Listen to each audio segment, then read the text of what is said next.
Assalamualaikum warahmatullahi wabarakatuh. Alhamdulillah hamdan katsiran tayyiban mubarakan fih kama yuhibbu rabbuna wa yarda, wassalatu wassalamu ala nabiyyina Muhammadin wa ala alihi wa sahbihi wa man sara ala nahjihi bi ihsanin ila yaumidin wa ba'd. Saudaraku yang Allah muliakan, tidak ada kata yang pantas untuk kita ucapkan pada kesempatan kali ini kecuali bersyukur kepada Allah Subhanahu wa taala atas segala nikmat dan karunia yang Allah berikan kepada kita, sebagaimana salawat dan salam semoga senantiasa tercurahkan kepada Nabi kita Muhammadin sallallahu alaihi wasallam beserta para keluarga, para sahabat dan orang-orang yang istiqomah berjalan di bawah naungan sunnah beliau sampai hari kiamat kelak. Hadirin yang Allah muliakan, sebuah kebahagiaan kita bisa berkumpul pada kesempatan kali ini di saat kesempatan seperti ini tidak Allah berikan kepada setiap hamba-hambanya. Maka bersyukurlah kepada Allah dan benar-benar merasakan betapa baiknya Allah kepada kita, lalu kita berusaha amalkan pelajaran atau ilmu yang kita dapatkan dengan sekuat tenaga kita. Maka kita meminta kepada Allah ilmu yang bermanfaat, dan semoga kita dilindungi dari ilmu yang tidak bermanfaat, dan kita mendoakan semoga Allah Subhanahu wa taala memberikan husnul khatimah kepada saudara-saudara kita yang wafat di masa pandemi ini maupun sebelum pandemi, dan semoga Allah memberikan mereka nikmat kubur, amin ya rabbal alamin. Sebagaimana kita pun juga mengucapkan salawat dan salam kepada Nabi kita Muhammadin sallallahu alaihi wasallam beserta para keluarga, para sahabat dan orang-orang yang istiqomah berjalan di bawah naungan sunnah beliau sampai hari kiamat kelak. Saudaraku yang Allah muliakan, kita kembali bersama karya emas dari Al-Imam Yahya bin Sharaf bin Murri bin Hasan bin Husain bin Muhammad, atau yang biasa dikenal dengan nama Al-Imam An-Nawawi rahimahullahu ta'ala, salah satu ulama bermadzhab Syafi'i yang menjadi rujukan umat dan dicintai oleh umat Islam. Dan semoga Allah Subhanahu wa taala memberikan rahmat kepada beliau, kedua orang tua beliau, orang-orang yang beliau kasihi, dan seluruh umat Islam dimanapun berada, sebagaimana itu yang beliau harapkan dari kita. Dan betapa sayangnya beliau kepada umat Islam dan semangat beliau agar umat ini mendapatkan kebaikan. Semoga kita bisa meneladani apa yang beliau miliki dari amalan hati, dan seluruh amal soleh beliau bisa menginspirasi kita. Hadirin yang Allah muliakan, kita akan masuk ke hadis ke-10, dan sekali lagi saya ingatkan bahwa penomoran hadis itu bisa terjadi perbedaan antara cetakan yang satu dengan cetakan yang lain. Jadi antara cetakan yang satu dan cetakan yang lain. Makanya nggak usah terlalu galau kalau misalnya ada perbedaan. Dan salah satu yang menjadi tolak ukur biasanya kan ulama menyebutkan nama sahabat perawi hadis tersebut. Perawi hadis tersebut. Misalnya hadis Abu Hurairah atau hadis Sa'ad bin Abi Waqqas, hadis Abu Musa al-Ash'ari, dan seterusnya. Jadi hadirin yang Allah muliakan, kita akan kembali bersama hadis Abu Hurairah. Ya, ini hadis kedua Abu Hurairah yang kita temui di kitab Riyadhus Shalihin. Hadirin yang Allah muliakan,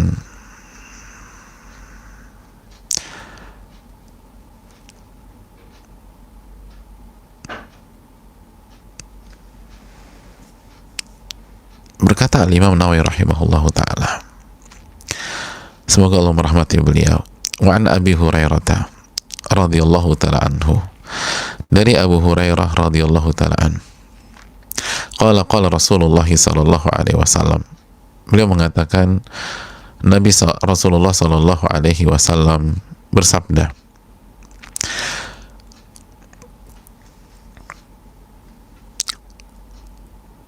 apa yang disabdakan Nabi SAW, salatul rajuli fi jama'atin tazidu ala salatihi fi suqihi wa baitihi.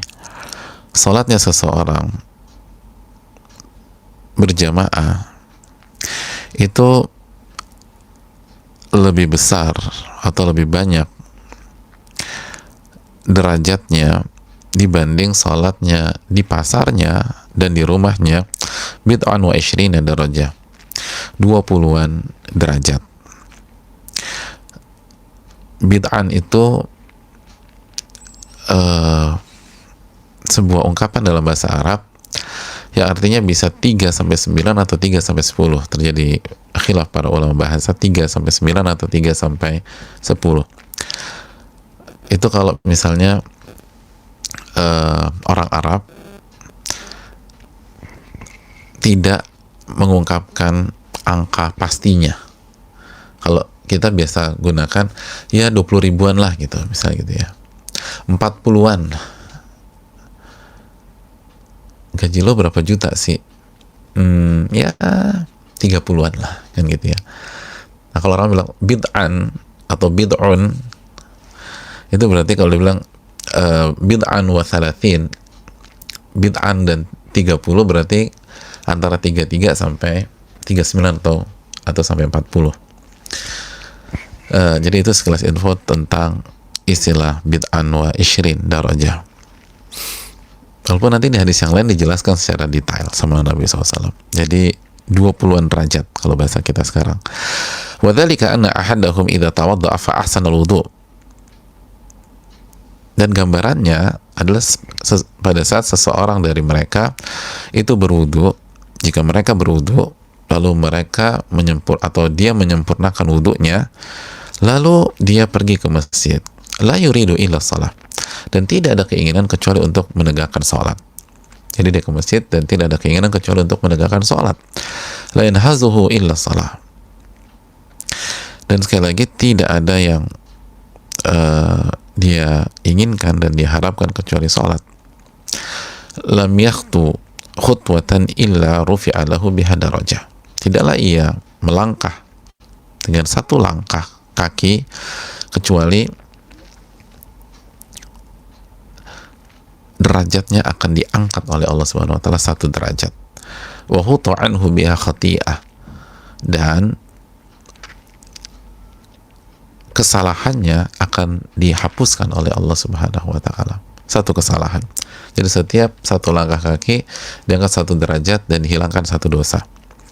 Hatta yadkhulal masjid, sampai dia masuk ke dalam masjid. Terus setiap langkah 1 langkah 1 derajat, hapus 1 dosa. Langkah kedua 1 derajat, 1 dosa terhapus. Langkah lagi, angkat 1 derajat, 1 dosa terus sampai dia sampai ke masjid. Fa idza dakhala al-masjida, maka apabila dia sampai ke masjid dan masuk ke dalam masjid, kana fi shalah, maka nanti salatu hiya allati tahbisu, maka dia terhitung dia dihukumi dalam kondisi sholat selama sholatlah yang membuat dia tetap berada di dalam masjid. Jadi ketika masuk masjid lalu dia nunggu, misalnya dia nunggu misalnya sampai masjid jam 5 sore, dia nunggu untuk sholat maghrib, atau masuk masjid jam 10, dia nunggu untuk sholat zuhur, atau jam berapa nanti nunggu, atau misalnya habis sholat asar nggak pulang, nunggu sampai maghrib, habis sholat zuhur nggak pulang, nunggu sampai asar, maka dia dihukumi terus mengerjakan sholat selama sholatlah yang mencegah dia untuk keluar dari masjid atau menahan dia di dalam masjid. Wal malaikatu yusalluna ala ahadikum madama fi majlisihi alladhi shalla fi. Dan malaikat terus mendoakan salah seorang dari kalian selama dia berada di majlisnya, berada di tempatnya yang dia sholat beberapa saat yang lalu. Jadi tetap stay di sana. Itu malaikat doakan. Wa yaqulun, dan doanya malaikat adalah Allahumma arhamhu, ya Allah rahmati dia. Allahumma ighfir lahu, ya Allah ampuni dia. Allahumma tub alaih, ya Allah terimalah tobatnya. Ma lam yu'dhi fi, ma lam yuhdith fi, selama dia tidak merugikan atau mengganggu orang lain, dan selama dia tidak berhadas di sana.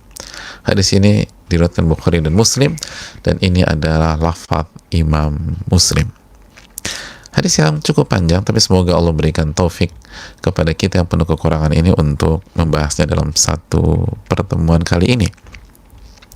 Hadirin yang Allah muliakan, kembali kita bertemu dengan Abu Hurairah radhiyallahu ta'ala, seorang sahabat yang masuk Islam di awal tahun ke-7 dan hanya bersama Nabi kurang lebih 3-4 tahun. 7, 8, 9, 10, 4 tahunan. Tetapi menjadi perawi hadis terbanyak di dunia. Itulah Abu Hurairah. Sosok yang suka main sama kucing sehingga dinamakan Abu Hurairah. Dan beliau adalah orang yang lebih memilih berkhidmat kepada ilmu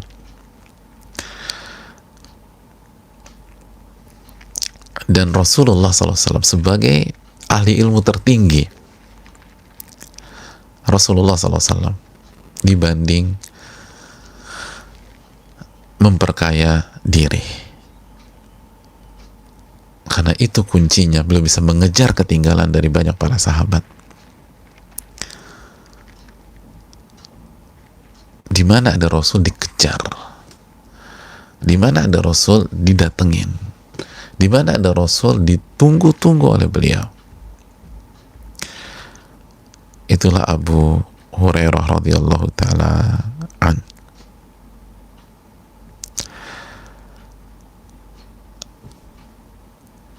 Jamaah Allah muliakan, dan beliau berkhidmat kepada ilmu dan berkhidmat kepada Rasul sallallahu alaihi wasallam.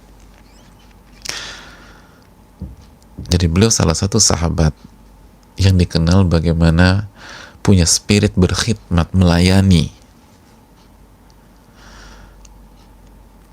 Dalam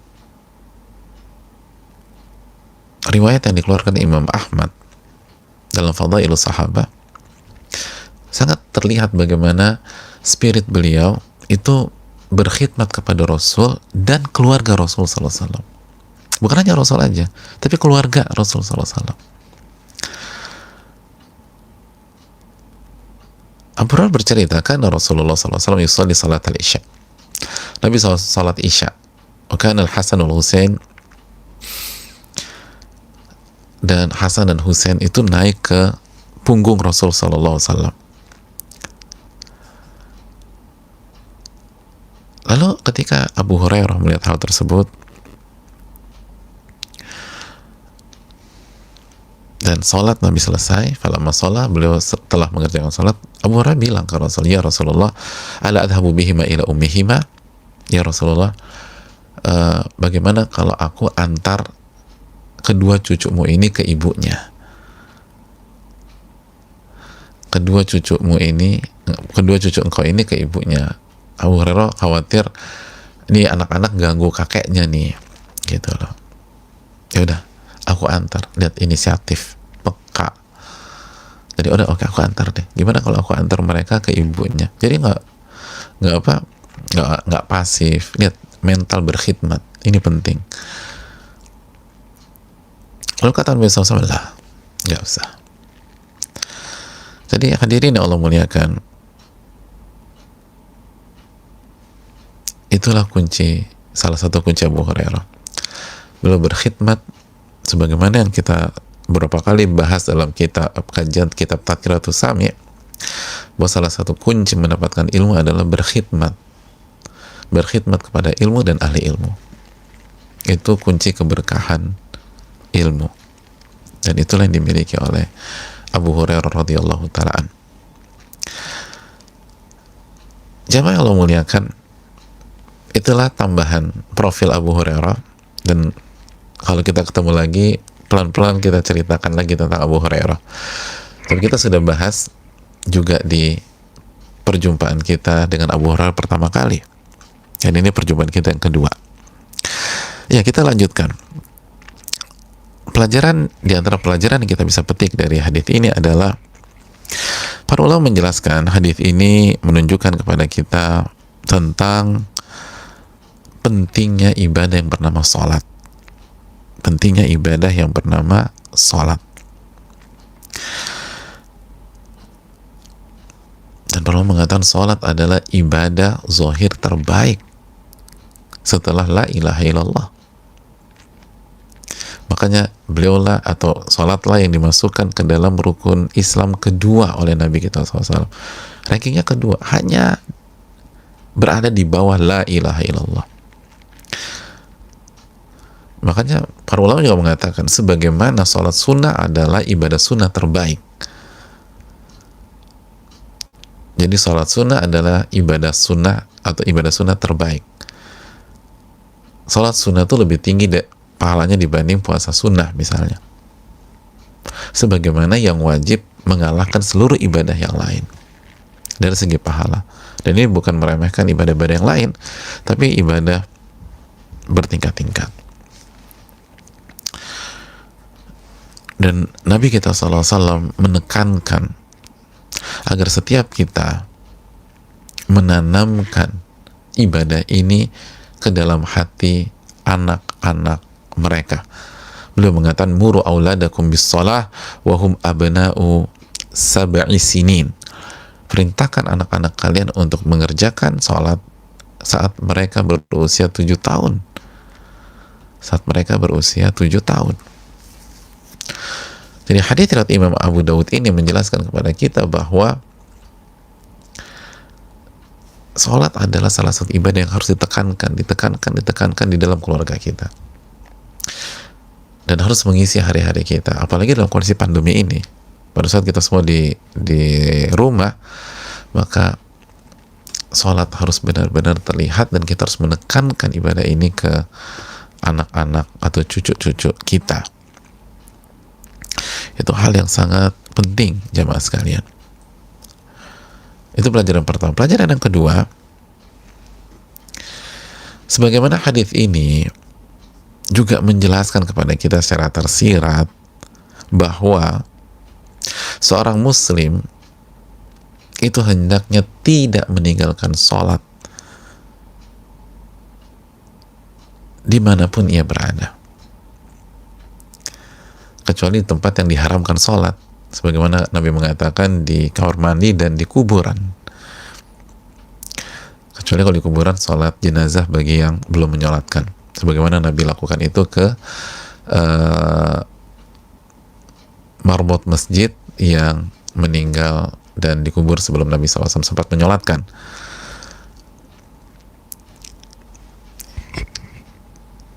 Itu sedikit tambahan. Tapi kita kembali ke poin kita. Walaupun kita sedang berada di pasar, walaupun kita sedang berada di tempat lain, jangan tinggalkan sholat. Makanya Nabi kita SAW mengatakan apa? Dalam hadis ini, salatul rajuli fi jama'atin tazidu ala salati fi suqi wa baitih. Salatnya seseorang berjamaah itu mengalahkan atau lebih besar daripada salatnya di pasarnya dan di rumahnya. Ini menunjukkan bahwa sholat di pasar diperbolehkan, sholat di rumah diperbolehkan, dan sholat di tempat-tempat lain juga. Sesibuk apapun kita dengan urusan dunia, kita jangan tinggalkan sholat. Makanya Allah mengatakan, hatta wa huwa mashghulun bil bai' wa syira. Walaupun pada saat dia sedang sibuk dengan transaksi jual belinya, jangan pernah tinggalkan sholat. Jangan pernah tinggalkan sholat. Karena pengucapan di pasar dan di rumahnya itu menunjukkan bahwa kita bisa sholat di pasar dan kita bisa sholat di rumah, walaupun sholat berjamaah di masjid pahalanya jauh lebih besar. Itu poin. Hadirin yang Allah muliakan, lalu para ulama setelah menjelaskan poin tadi, kita lanjutkan poinnya. Para ulama menjelaskan bahwa sebagaimana sholat di pasar boleh dan sholat di rumah boleh, hanya saja as-sholatu fil baiti mutlaqan awla min hafiz suq. Sholat di rumah itu lebih utama dan lebih baik daripada sholat di pasar. Jadi kalau kita masih bisa milih sholat di rumah atau di pasar, ya pilih di rumah, kata para ulama. Pilih di rumah. Pilih di rumah. Karena kita tahu ada beberapa hadis yang mengingatkan kita tentang perlunya kita berhati-hati di pasar. Seperti sabda Nabi SAW yang riwayat Imam Muslim, iyyakum muhaisyatil aswaq. Hendaknya kalian hati-hati dengan crowd-nya, kalau misalnya kita ikhtilat crowd-nya dan kerusakan yang ada di pasar. Hati-hati gitu loh. Mungkin ada kecurangan, ada penipuan, dan crowded gitu ya. Nah itu hati-hati. Jadi itu poinnya. Hadirin yang Allah muliakan, kita lanjutkan. Dan hadits ini memberikan pelajaran kepada kita bahwa sholat berjamaah di masjid pahalanya jauh lebih besar dibanding sholat di rumah atau sholat di pasar. Sholat di rumah atau sholat di pasar. Dan perbedaannya cukup signifikan. Bid'an wa ishrina darajah. 20-an derajat. 20-an derajat. Dan dalam riwayat lain dijelaskan khamsan wa ishrina darajah atau sab'an wa ishrina darajah. 25 derajat. Dan dalam riwayat lain 27 derajat. Makanya paling sering kita dengar 27 derajat. Bayangkan bedanya 27 derajat. Dan dijelaskan oleh para ulama seperti Al-Imam Ibnul Athir bahwa derajat di sini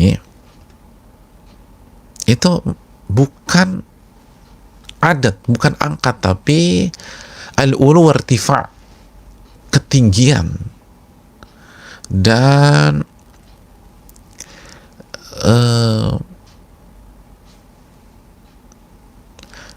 banyaknya derajat-derajat. Jadi derajat itu bukan satuan angka, tapi derajat tinggi. Derajatnya tuh beda. Apa ya? Ya, jadi bukan satuan, tetapi ya derajat kalau bahasa kita. Tingkatan. Nah, tingkatan. Jadi ketingkatannya tuh beda, selisihnya 27 tingkatan. 27 tingkatan. 27 tingkatan.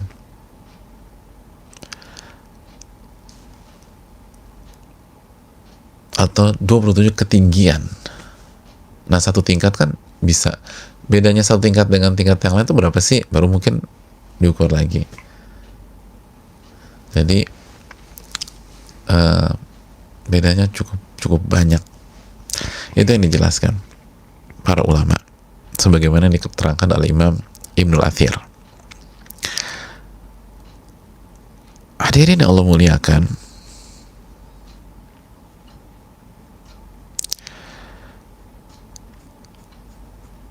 jadi ini yang perlu kita camkan bersama-sama. Pelajaran yang berikutnya,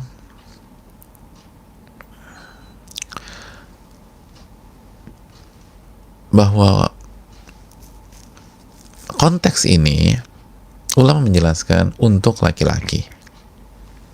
Untuk laki-laki. Adapun untuk wanita, kembali kepada sabda Nabi SAW, la tamna'u ima Allahil masajid wa buyutuhunna khairul lahunna. Janganlah kalian melarang atau mengharamkan wanita kalian untuk pergi ke masjid, tapi rumah mereka itu lebih baik untuk mereka. sholatnya mereka di rumah mereka itu lebih baik, dan insya Allah tetap dapat pahala yang dijanjikan kepada laki-laki ketika mereka pergi ke masjid. Kenapa demikian? Karena para wanita sholat di rumah bukan karena malas, tapi mengikuti saran Nabi Shallallahu Alaihi Wasallam. Lagi-lagi niat berperan di sana. Niat berperan di sana. Kita lanjutkan jamaah. Pelajaran yang berikutnya.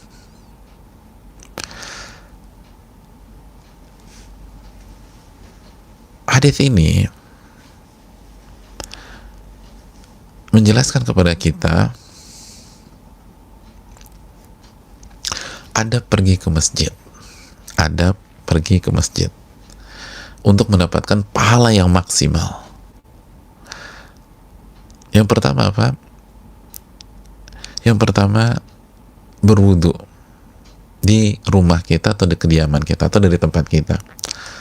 Karena Nabi mengatakan wadzalika anna ahadahum idza tawaddaa fa ahsana al-wudu. Berwudu dan usahakan wudunya disempurnakan. Wudunya disempurnakan, dihayati, dibasuh benar-benar.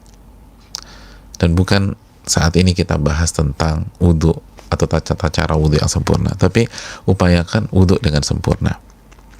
Jadi kalau dari rumah, wudunya coba usahakan di rumah. Tsumma atal masjid. Lalu niat. Ini niat. La yuridu illa shalah wa la yanhazu illa as-shalah.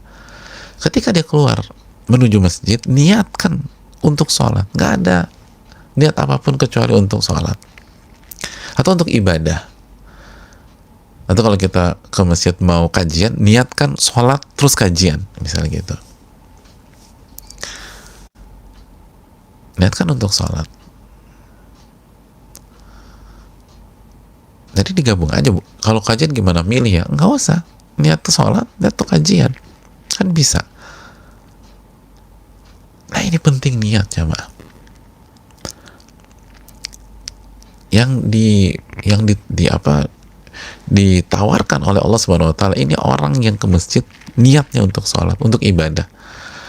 Adapun niatnya untuk tidur, untuk cari tempat pelarian, berantem sama istri, terus ngamuk, ada yang diusir pula gitu sama istrinya, akhirnya dia pergi ke masjid. Atau kalau sebagian anak-anak sekolah atau mahasiswa kabur dari sebuah jam pelajaran, kaburnya kemana? Ke musola gitu loh. Jadi ke musolanya itu pas duha. Lo kenapa ke musola? Aduh gue bete banget sama matematik. Jadi ke musola duha. Pas zuhur nggak ke musola. Subhanallah. Lo tadi duha di musola. Kenapa zuhur di kantin? Gue kan lapar. Terus habis itu sholat? Enggak. Jadi niatnya tuh ke musola, kabur dari pelajaran yang dia nggak suka. Ini nggak dapat. Harus ke masjid karena ingin sholat atau ingin beribadah kepada Allah Subhanahu wa taala. Lam yakhtu khutwatan. Nah, kalau kondisinya demikian, ingat berwudu dari rumah, lalu niatkan untuk mengerjakan sholat. Itu setiap langkah mengangkat, membuat kita mendapatkan sebuah derajat dan menghilangkan sebuah dosa. Subhanallah. Satu langkah mendapatkan tambahan derajat di sisi Allah dan menghilangkan sebuah dosa. Ini keutamaan besar jamaah yang Allah muliakan. Ini keutamaan besar. Dan sangat sayang untuk kita lepaskan. Kecuali ada uzur, nanti kita tekankan.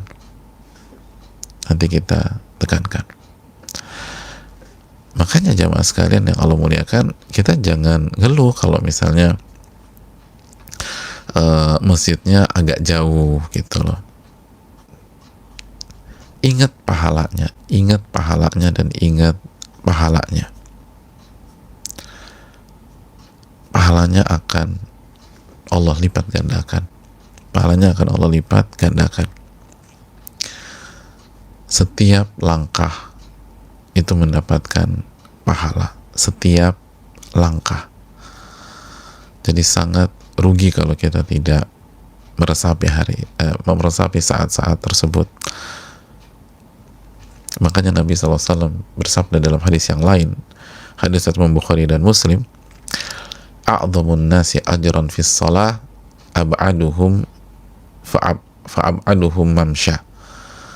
Orang yang paling besar pahalanya pada saat sholat, yang paling jauh rumahnya atau kediamannya, dan yang paling jauh jalannya. Nah, itu jamaah, itu yang paling besar pahalanya.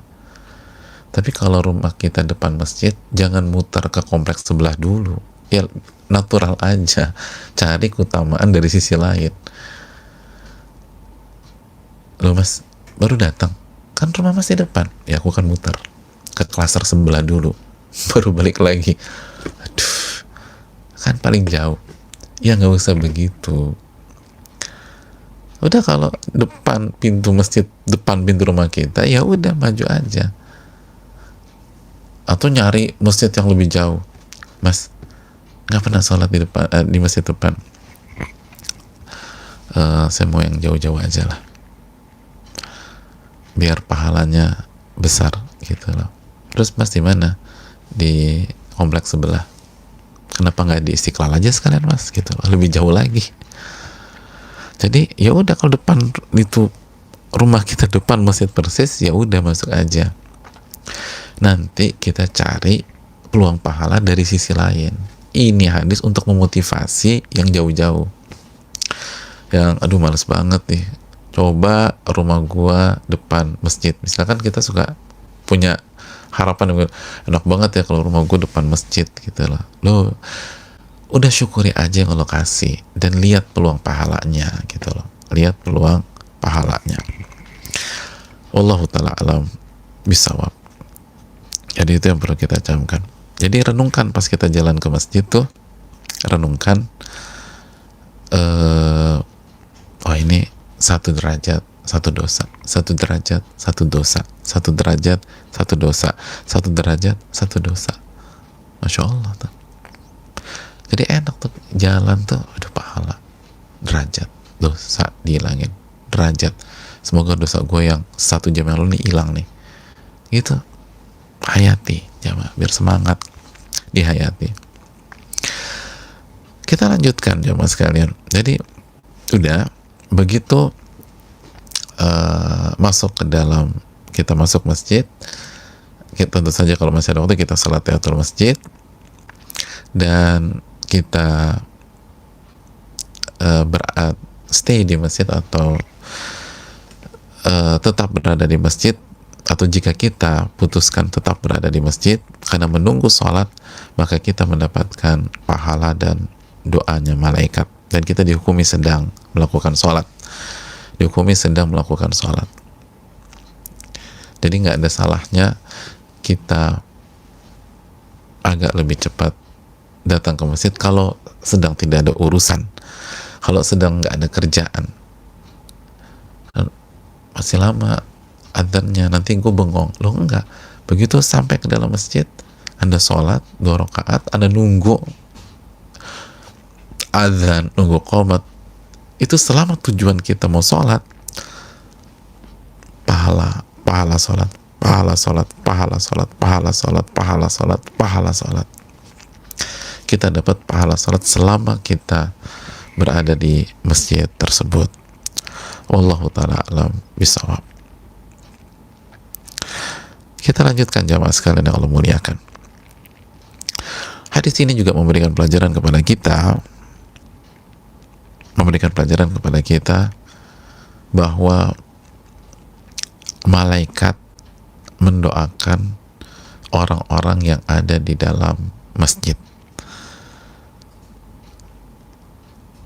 orang-orang yang berada di dalam masjid. Ini yang harus kita yakini. Jadi di samping kita mendapatkan pahala sholat, kita pun mendapatkan doa malaikat. Apa doanya? Allahumma arhamhu, ya Allah rahmati ini orang, rahmati orang ini. Wa Allahumma gfir lahu, ya Allah ampuni dosanya. Allahumma tub alaih, ya Allah terimalah tobatnya, terimalah tobatnya.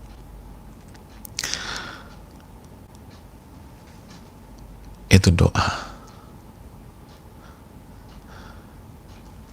Ingat, pertama dapat pahala sholat karena niat kita ingin nunggu sholat. Terus yang kedua, selama kita di masjid kita dapat doa malaikat, dapat doa malaikat, dapat doa malaikat.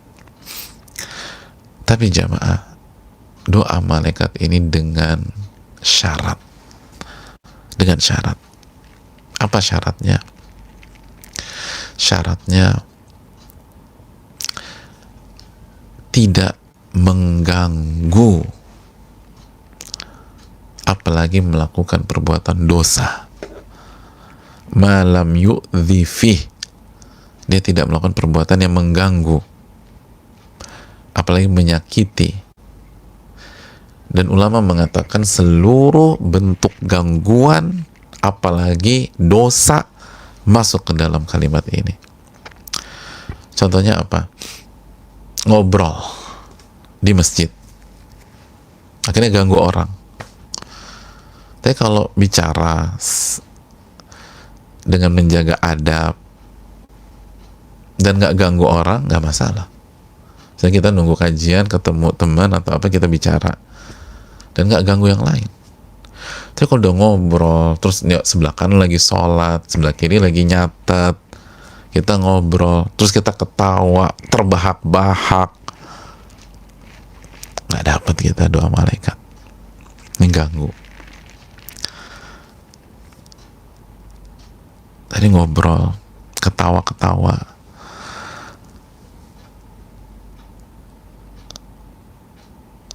atau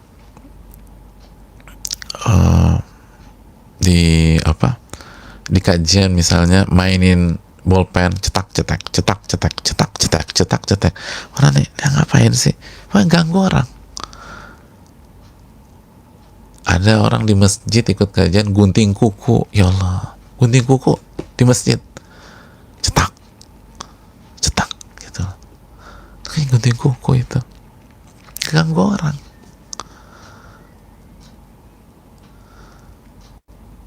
Jadi ini yang perlu kita camkan, nggak boleh ganggu. Dan termasuk yang diwanti-wanti gibah, kata para ulama. Ketika ulama bahas hadis ini, salah satunya gibah, ngomongin orang di masjid, subhanallah.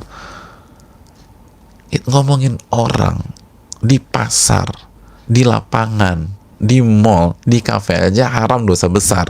Kok bisa di rumah Allah ngomongin orang itu loh? Memfitnah orang di masjid. Bedanya apa? Kalau fakta itu gibah, kalau nggak benar fitnah. Kalau diangkat di masjid, nggak ada doa malaikat udah. Makanya kita harus tegas juga. Kalau kita mau dapat doa malaikat, begitu ada yang gibah di depan kita, mohon maaf, kita jangan ngomong ini. Ada orang bicarakan hal yang nggak bagus di masjid depan kita, cut, tolong. Saya nggak mau dengar. Saya kehilangan doa malaikat nih kalau begini. Kalau kita dengar, kita ini hilang udah. Kata-kata nggak bagus, kata-kata buruk, mencela, gibah, fitnah, dan teman-temannya, itu membuat kita kehilangan doa malaikat. Itu yu'dhi, mengganggu. Ngobrol pada saat kajian di masjid itu juga ganggu.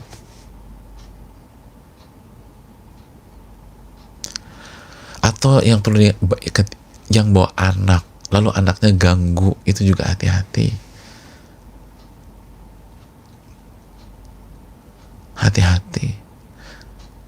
Dan anak-anak bisa dikondisikan insya Allah dengan izin Allah, asal dari rumah itu di brief, dijelaskan, dikondisikan. Memang mungkin butuh proses, nggak bisa langsung begitu ini kita bawa keluar biar nggak ganggu yang lain, biar tetap dapat doa malaikat. Kalau nggak, kita nggak dapat doa malaikat nih. Itu yang perlu kita camkan. Jadi malaikat akan doakan, dan doanya luar biasa. Allah marhamhu, ya Allah rahmati dia, ya Allah ampuni dosanya, ya Allah terima tobatnya. Ini doa-doa Masya Allah. Dan dia mendoakan malaikat, dia nggak pernah maksiat.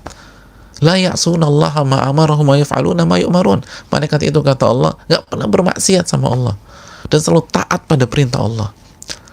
Bayangkan yang mendoakan kita makhluk yang nggak pernah bermaksiat.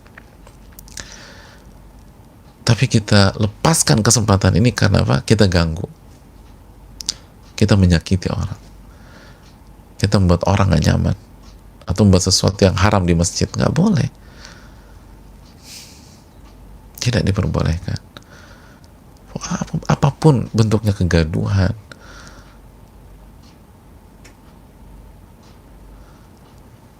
dan semua bentuk gangguan, karena malam yu'zi ini mencakup seluruh gangguan. Hati-hati, ini yang perlu kita camkan. Hati-hati dalam masalah ini. Makanya jangan ngobrol, udah baca Quran aja. Habisan aku bingung mau ngapain, baca Quran. Kok bingung? Baca Quran, sholat kalau perlu. Ngapain ngobrol di rumah Allah Subhanahu Wa Taala? Kita tuh kita ke rumah orang, pengen ketemu orang itu, bukan kita pengen ngobrol terus kita ke rumah orang. Lo ngapain ke rumah gue? Gue numpang ngobrol di sini ya, kan aneh gitu loh. Itu manusia dengan manusia. Masa ini rumah Allah Subhanahu Wa Taala, walillahil matsalul a'la. Apalagi Allah, kedudukannya jauh lebih tinggi dan paling tinggi. Masa kita bawa-bawa urusan kita ke rumah Allah? Coba simpel aja, kita nyaman apa enggak ketika teman kita datang ke rumah kita dan nggak ada niat mau ketemu kita, dia cuman numpang ngobrol doang, dia bawa temennya di satu, ngobrol di ruang tamu kita. Ini orang apa-apaan sih? Kok dia ngobrol di ruang tamu saya? Emang saya nggak ada urusan? Itu yang nggak pantas. Masa kita ngobrol di rumah Allah yang maha besar, yang maha mulia, dan seterusnya, Allah Subhanahu Wa Taala. Lalu yang berikutnya syaratnya malam yuhdits fi, tidak berhadas. Artinya begitu batal segera wudhu lagi biar dapat doa malaikat.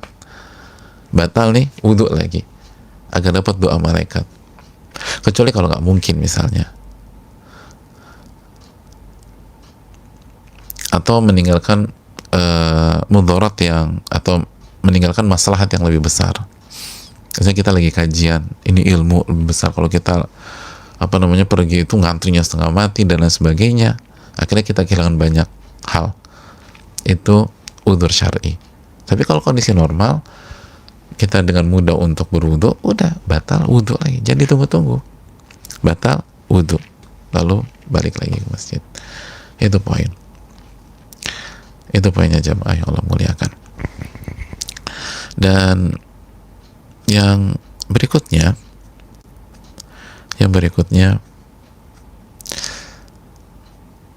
hadirin yang Allah muliakan,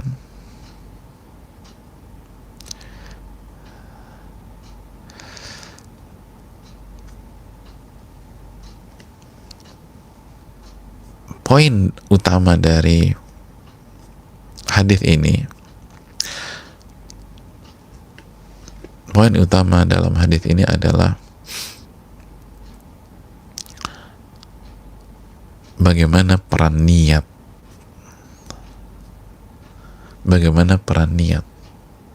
yang membuat setiap langkah demi langkah kita mendapatkan derajat di sisi Allah dan diampuni dosa oleh Allah Subhanahu wa Ta'ala. Lalu bagaimana peran niat membuat selama atau pada saat kita berada di masjid, kita tercatat sebagai orang yang sedang melakukan sholat di masjid tersebut. Ini luar biasa. Ini luar biasa. Makanya niat itu penting. Niat itu penting. Karena peran niat setiap langkah derajat, setiap langkah gugurkan dosa.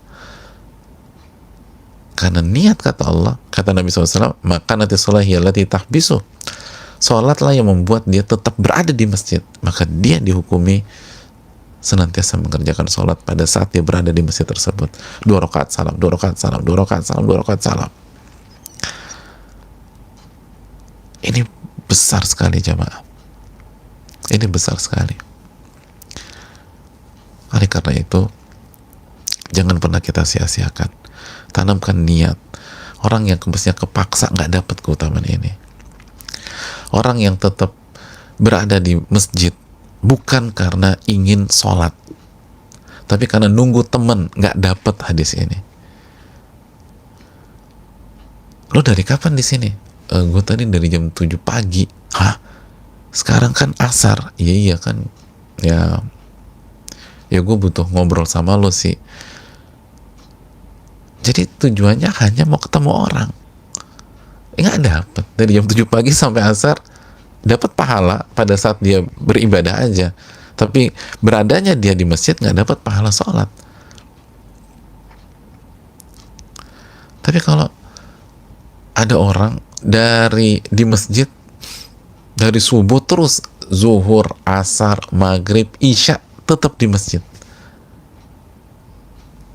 karena dia weekend, daripada saya di rumah nggak jelas, mendingan saya ke masjid nungguin sholat aja sampai selesai subuh tetap kenapa kalau ditanya kenapa dia nunggu sholat zuhur? Nunggu sholat zuhur? Iya, daripada di rumah saya juga free, nggak ada kerjaan, mendingan saya ibadah di sini. Sambil sholat zuhur nunggu sholat asar, maghrib, isya, itu dari subuh sampai zuhur itu sholat full. Padahal kan kita nggak mungkin dari subuh ke zuhur itu full 2 rakaat salam, 2 rakaat salam, 2 rakaat salam, 2 rakaat salam. Enggak. Mungkin kita di istirahatnya, mungkin kita agak ketiduran, tapi memang niatnya untuk zuhur. Kita baca Quran, kita baca buku agama, mungkin ada kajian duha, itu pahala. Kenapa? Niatnya. Innamal a'malu binniyat. Amal itu tergantung niatnya. Dan yang terakhir, saudaraku yang Allah muliakan, berkaitan dengan kondisi kita pada saat ini, lagi-lagi ingatlah hadits Nabi SAW, idza maridul abdu au safar kutiba lahu, apabila seorang hamba sakit atau sedang safar,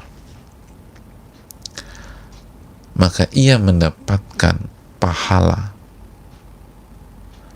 amal-amal yang biasa ia lakukan ketika dia sedang sehat sebelumnya atau berada di negerinya sebelumnya.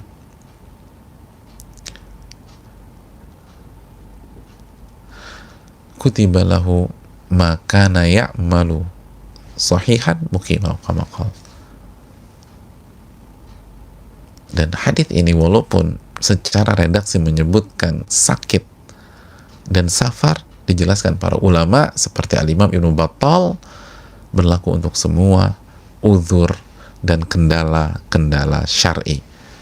Dan kondisi pandemi seperti ini, lalu kita diarahkan oleh pemerintah kita dan juga ulama untuk tetap berada di rumah,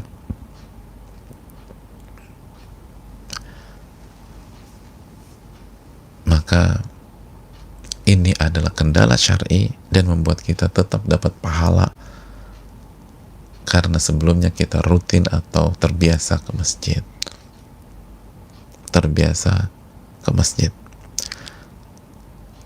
Dan kalau kita bersabar dalam kondisi seperti ini, jangan lupa sabar juga berpahala.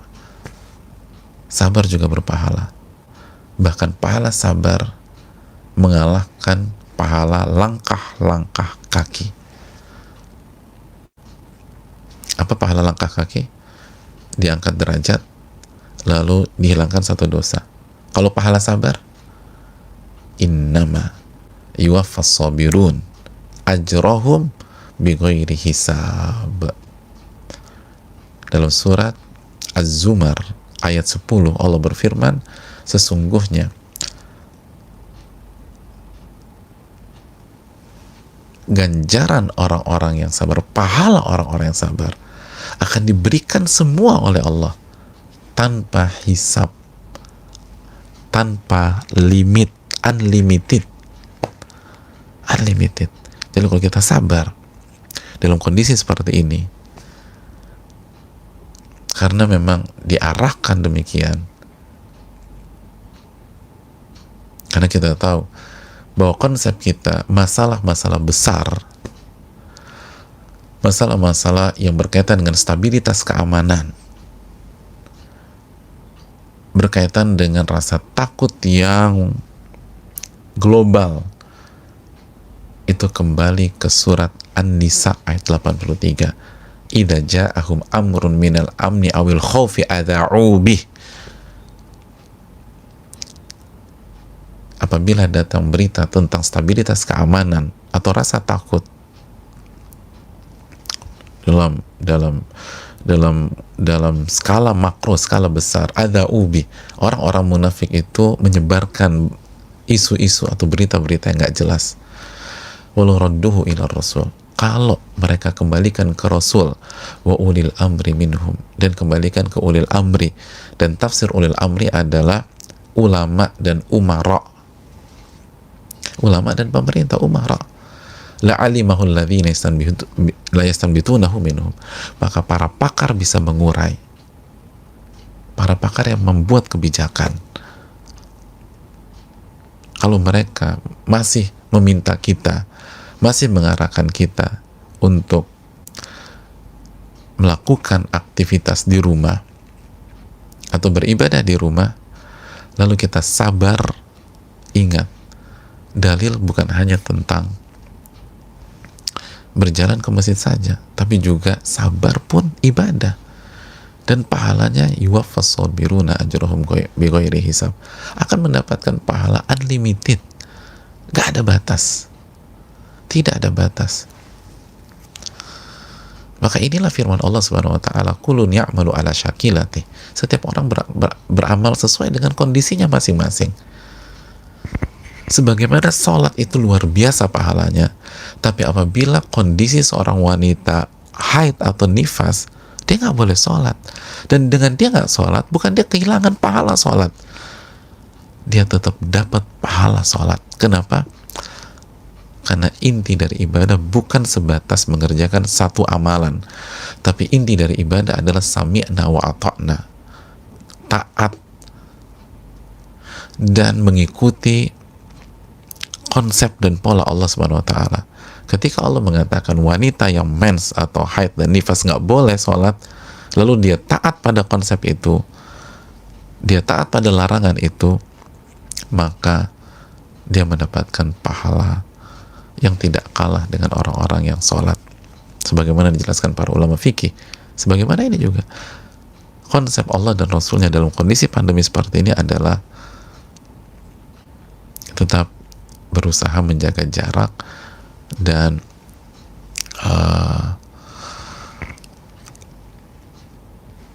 melakukan ibadah di rumah, sebagaimana itu fatwa dari banyak para ulama internasional atau ulama dunia dari berbagai macam negara,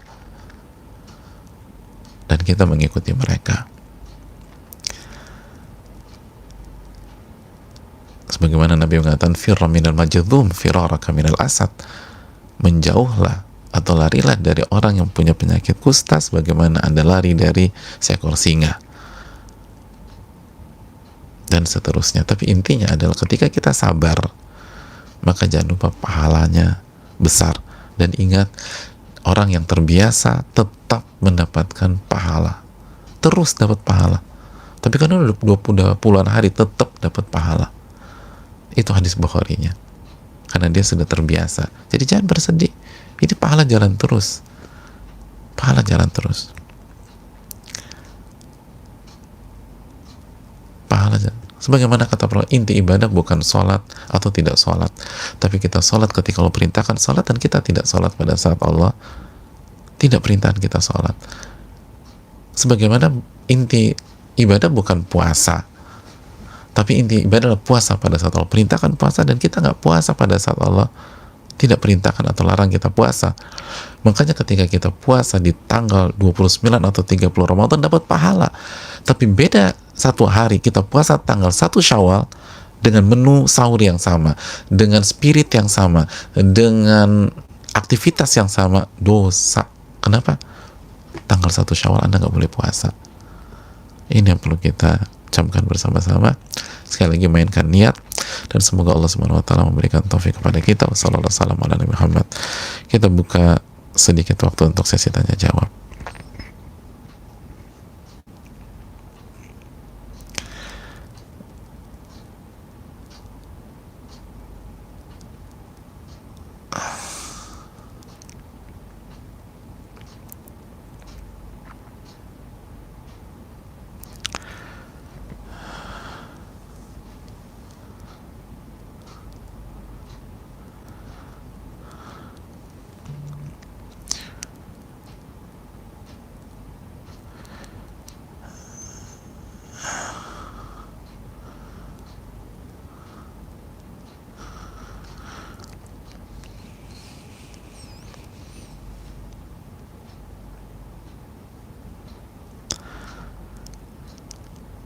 Assalamualaikum warahmatullahi wabarakatuh. Waalaikumsalam warahmatullahi wabarakatuh. Semoga Allah rahmati dan ridhai Ustadz beserta seluruh umat muslim.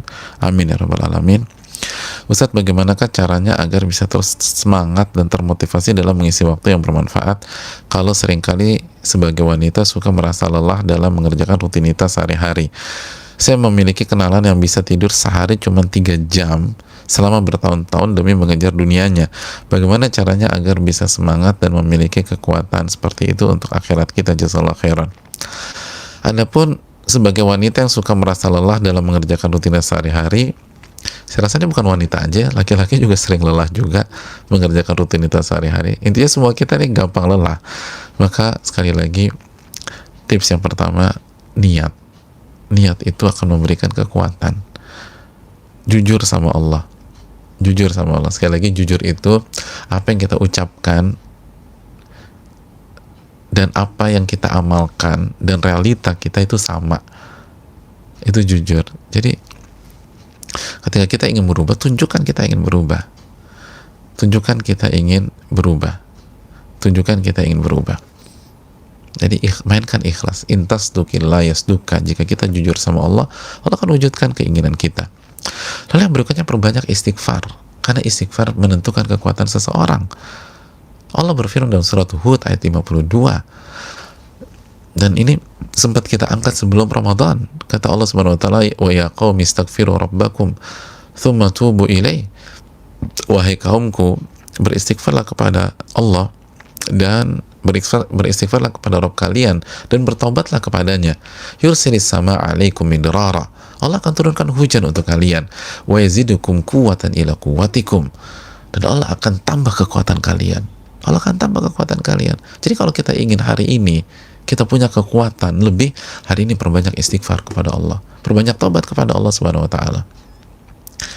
Kita ingin nanti malam punya kekuatan untuk membaca Quran, itu siang, sore, terus juga malam, perbanyak istighfar kepada Allah Subhanahu wa taala.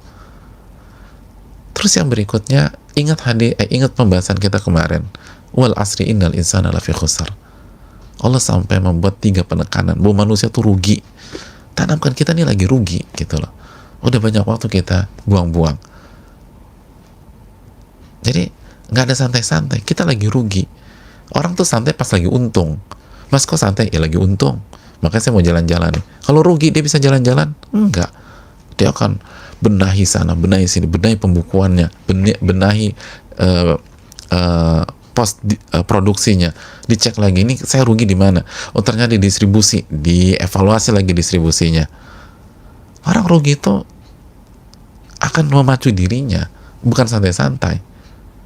Jadi kita ini dalam kondisi rugi, kecuali kalau kita bisa isi waktu dengan iman, dengan ilmu iman, amal soleh, amal yang ikhlas dan sesuai tuntunan Nabi SAW, lalu saling memberikan nasihat, ngajarin orang, share kepada orang, kasih motivasi, kasih masukan di atas kebenaran dan kesabaran, atau dengan kebenaran dan kesabaran. Jadi itu yang perlu kita camkan bersama-sama. Saya rasa cukup, waktu sudah habis. Makasih banyak. Subhanakallahumma wa bihamdika, asyhadu an la ilaha illa anta, astaghfiruka wa atubu ilaik. Assalamualaikum warahmatullahi wabarakatuh.